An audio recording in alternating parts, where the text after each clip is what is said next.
1340 96.5 KVGC.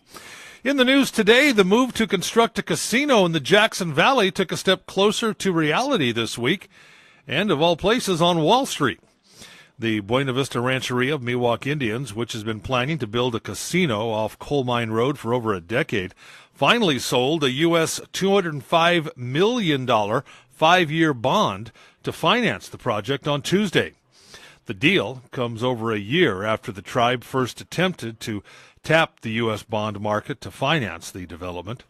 Bond investors have often demanded extra compensation on debt issues from Native American tribes due to uncertainties over whether they'd be able to enforce creditor rights against a sovereign entity in the event of a bankruptcy. Well, the Buena Vista development faces some risks of its own, including the existence or planned opening of other casinos with better amenities within a 100-mile radius. According to the financial analysis, branding and marketing agreements with casino giant Caesars Entertainment, which will operate the casino as Harrah's NorCal, should help attract customers. A note sent to investors indicates the 71,000-square-foot Buena Vista Casino is expected to open in the second quarter of 2019, following 13 months of construction. Well, more trouble today for a Calaveras high school student, according to the Calaveras Sheriff Department.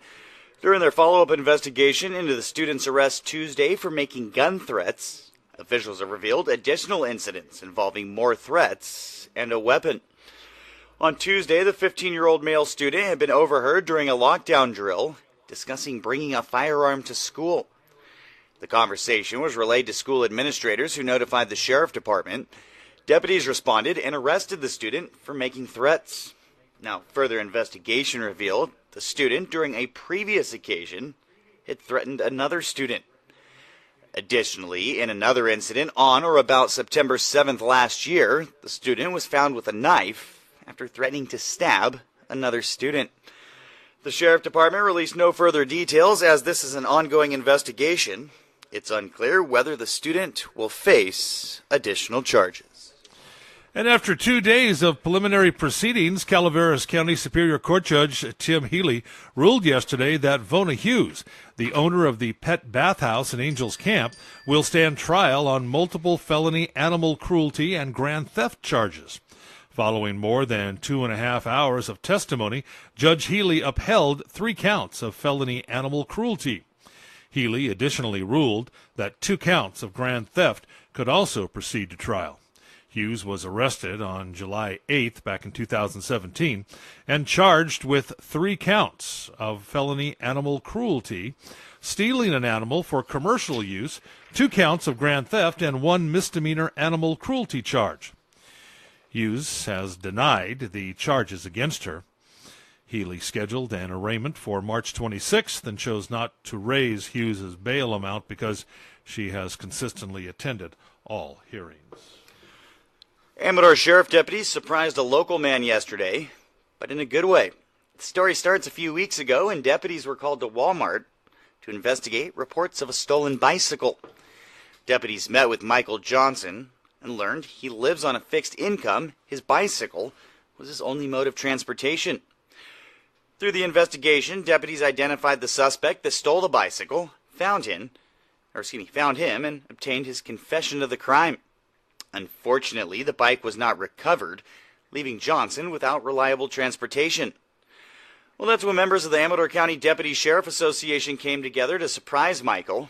Yesterday, Johnson was presented with a new bicycle, helmet, and lock to keep his new bike safe, thanks to the members of the Amador County Deputy Sheriff Association in Jackson Family Sports. And a quick reminder for you, Amador High Advanced Drama presents 12 Angry Men. And there is a preview set for tonight with admission of $5 and a $10 charge for families. Opening night is tomorrow at 7 o'clock.